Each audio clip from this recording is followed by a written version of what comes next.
Okay. Hi everyone. Welcome to the third edition of this 6 month internship, the third video that I'm about to upload.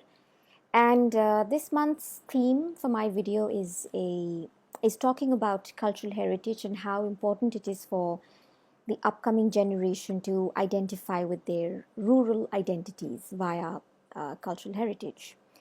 And for me, of course, it's always culinary heritage because that's the whole theme of this 6 month internship of mine. That I would like to upload as many topics on culinary heritage specifically as I can.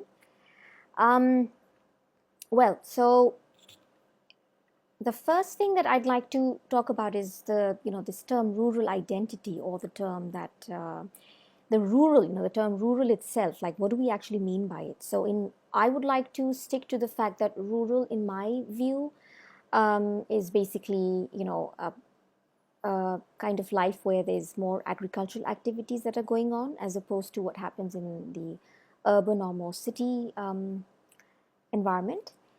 And as my very first bullet point just says that food is a great introduction to one's rural identity.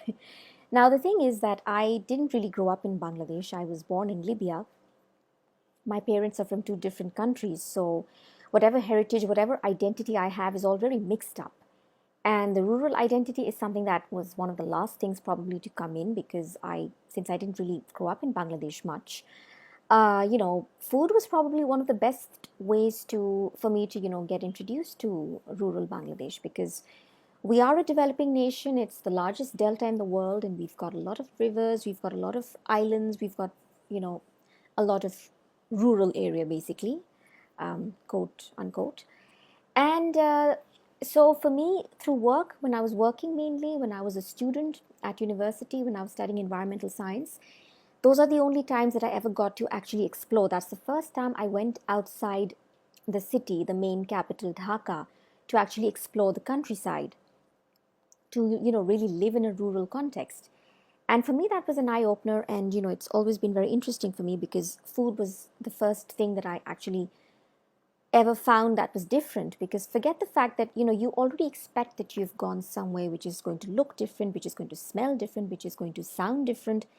But for something to taste different is not something you're expecting, because the fish that I had in the city, the same fish, when I'm having it in a rural context, it tasted completely different. Not just because of the river, the fact that it was caught fresh from the river, but the wood fire, there's so many other elements that come into it, and it kind of opened up my eyes towards, how food actually, helps you to kind of understand more about rural life.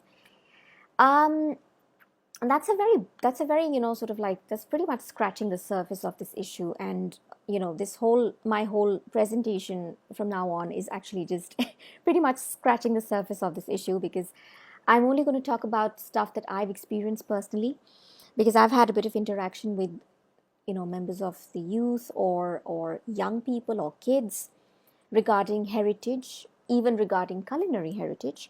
And I'd love to share some of my experiences with these interactions that I've had. So I think, as was mentioned in my previous two videos, I did a master's in heritage management while I was in Greece.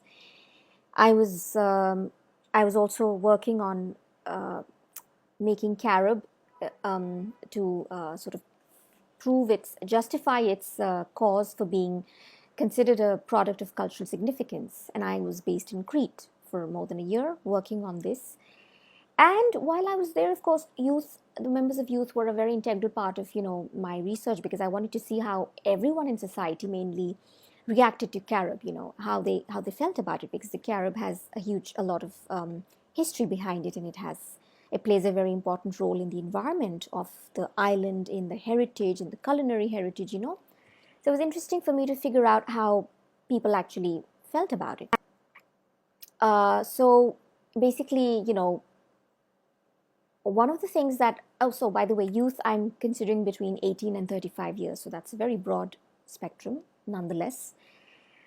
So, of course, it depends on who you're talking to at the end of the day. But on average, most people did not really know much about Carob. For them, it was just something that they ate biscuits or whatever they ate in the markets, or whatever they found in the bakeries. But they weren't exactly I mean, they knew that it was a tree, that it grows somewhere outside the cities, because I lived in the city.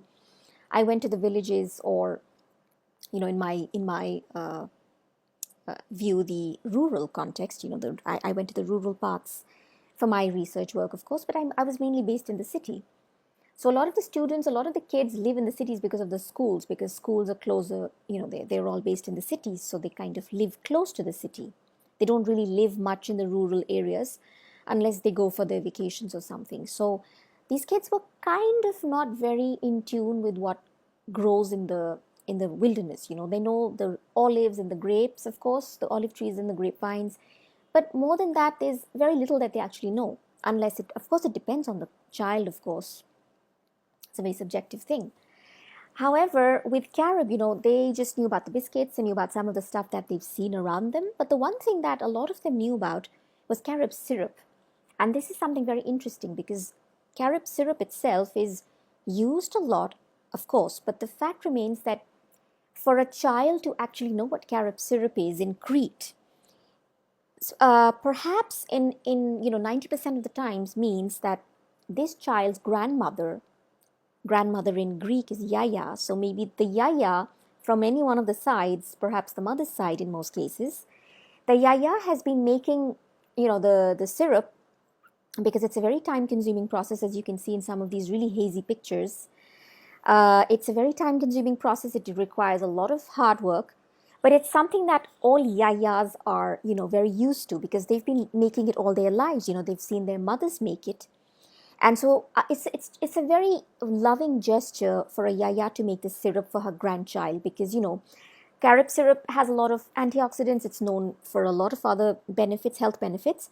So a lot of women want to give their kids something good, so they ask their mothers to make the carob syrup. So this is a very it's a really lovely sort of an indication towards how the rural context comes in when you have something like carob syrup on the table, and the child knows that my grandmother made this and she went through a lot to make this. It kind of gives the child an idea of how hard, I mean, it depends on the child at the end of the day, like I said, but it just shows how hard food has always been, how hard it has always been to process food. Olive harvesting, grape harvesting, these are things that are very popular, but something like carob, which is not very, it's not something that's very mainstream, of course, does not get as much highlight, is not very highlighted as the other products.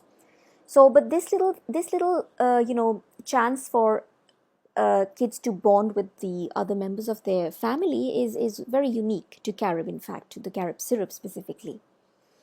Now, something that was done in terms of carob in the youth is done by this particular organization.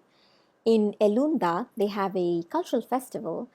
And in the cultural festival, the festival is mainly, it's held at a school in a place called Elunda, and it's mainly done for the children. It's mainly done for the school children, for the youth of the village, for the youth of the area surrounding, because the people of this village feel like, they had a very ancient, not an ancient, but a very, old culture of harvesting carobs when they were all kids. Most of the people that are now in their, let's say, even the ones that are in their 50s, as young as people in their 50s, I'm not talking about like octogenarians or something, but people as young as 45 or 50 even remember harvesting carobs when they were kids.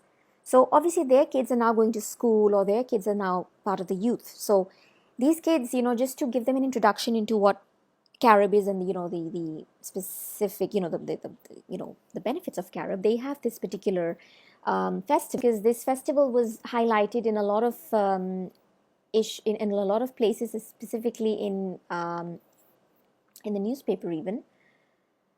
As soon as I can open this window, lovely. So you can go on to this. I've put the link up there in the presentation, and you can check out this article at your leisure. Now I'm going to go on to another issue where I then went on to another part of Greece, which is Epirus, which is the north of Greece, with a bunch of people that are part of that Epirus Youth Center. There were about, I think, 25 participants, and all of them were members of the youth, save, I think, one or two people. And it was interesting because the whole idea of the workshop was to make these people understand to give them an idea of what heritage food actually means. And then I made them all go into little groups, and I told them to come up with a list of their own heritage food which they feel represented Greece the most. Food which they felt represented the social, the archaeological, the heritage, the other aspects of Greek society. And these, all 25 of them, there was a 2-day session. They made maps. You can see this boy here. He's got a map of Greece. It's a hand-drawn map. And then you can see these 2 sessions where people were arguing with each other, and they were like fighting over which food should go on the map. And then finally they came up with this picture is very dull. They came up with this this list of all the food, and some of the food was batsaria, bobota, zimaropita. These are basically all pies of different sorts. But the interesting fact was that there was this one particular dish, bobota, which is this picture here, which none of the participants had actually ever eaten. I think there was 1 or 2 participants, but I can't remember. And they all mentioned that bobota was something that was a local dish made in Epirus, but none of them had actually ever eaten it. And I asked them why, and a lot of the stories that came out were about how bobota was like the carob, was something that was pretty much forgotten by a lot of people, because it was one of those dishes that was made in the Second World War. So people nowadays didn't go through all that effort to eat something which was pretty much simple. It has very simple flavors, and you need to spice it up with adding it with salads or other things. And then of course there was the last day was when we got a list of all these things that we can make practically, and then everybody joined. We were all in little teams, and they all made the food. They made the batsaria, the zimaropita, they made the bobota. And the bobota was interesting because nobody had ever even eaten the bobota, let alone make it. So it was interesting to prepare it, and then we ate it. It was very bland, but I appreciate it because I understand that it needs to be spiced up with other things, on the table. So it's pretty much like a bread, but it was very interesting to eat it. And then, in the end, it was for everyone, it was a learning experience because they learned from each other about heritage foods of different regions in Greece. They learned about how each ingredient, how important it is to source the right ingredients, from not just the supermarket, but some of them had to source milk and yogurt from, their someone that lives in the village. And I thought that was very interesting because they made the effort to do all that. Now, the third and final example that I'd like to give was of several years back, another heritage awareness workshop that I did in a school. This was in Dhaka in Bangladesh. And I invited an archaeologist here, and I invited a friend of mine who's a philatelist, stamp collector. And that's me up there. I was just basically giving them a general overview of what archaeological heritage or what cultural heritage actually means. And this was basically just an idea to give the kids an introduction on what heritage is, how, what cultural heritage or what archaeological heritage Bangladesh actually has, to get them interested in their own history, in their own culture.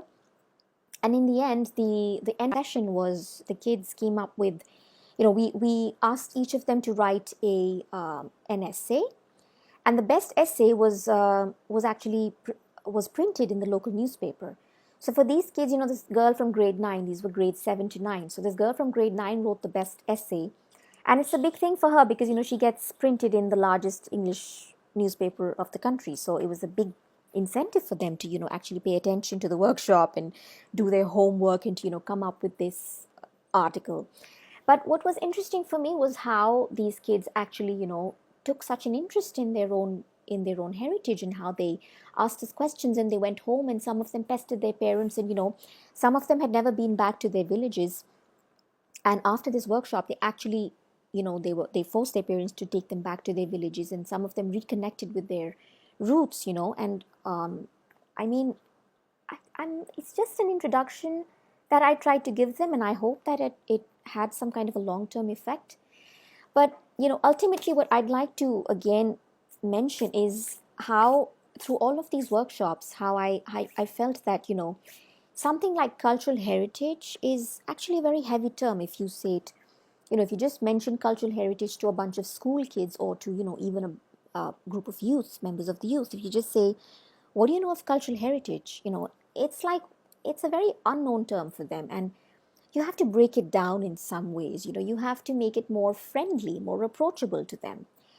And the only way that I think that one of the best ways to do it is, of course, there are other ways, but I think food is a great way to introduce people to their rural identities. Because when we were making these, all of these foods, each dish had its own specific ingredients, obviously, but it was not just cheese or milk. No, it was a certain kind of cheese. It was a certain kind of, kefir milk, or kefir yogurt, or, like specific kind of ingredients which had to be especially sourced. Some of these were only available in villages. Some of them were not even available in supermarkets, so they're not conventionally found. So, it was a learning experience for all of us, because we had to kind of, for me, I was a complete foreigner, so it was a complete learning experience for me, but for these people who live in that, who are, members of, who are residents of that city, for them to reconnect with their rural identities through these ingredients was actually a learning experience for all of us. And I just felt that, that it just sort of reiterated my belief in how food can actually help you, reconnect with your roots and help you understand how, your rural, not just your roots, but how you identify with a more rural part of your country.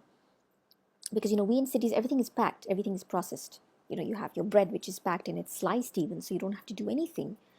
But at the end of the day, it's a lot of ingredients put together that make a loaf of bread.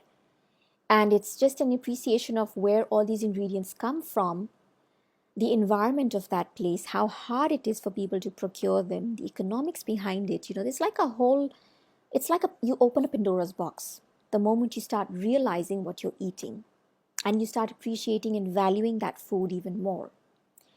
So thank you very much. And in the end, this is just a completely useless slide in the end. I'd like to leave you with